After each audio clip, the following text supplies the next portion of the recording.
మీరంతా అనుకుంటున్నట్టు మనోళ్ళు చనిపోయింది సముద్ర జలగలు పట్టడానికి వెళ్ళి కాదు. మన అందరం నమ్మిన ఒకటి అత్యాస వల్లే ఇది జరిగింది.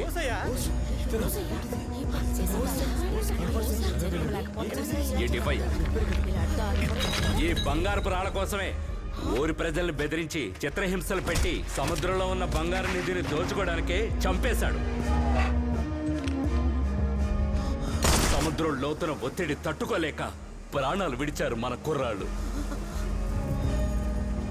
వీడొక్కడి బంగారు పాకలకి మన కుర్రాళ్ళనే ఎరగా వేశాడు. అది తెలిసిందని ఆంటోనీని స్నేహితుడిని కూడా చూడకుండా చంపేశాడు. వీడిని ఏం చెయ్యాలి? మనల్ని మోసం చేసినోడిని ఏం చెయ్యాలని అడుగుతారేటి?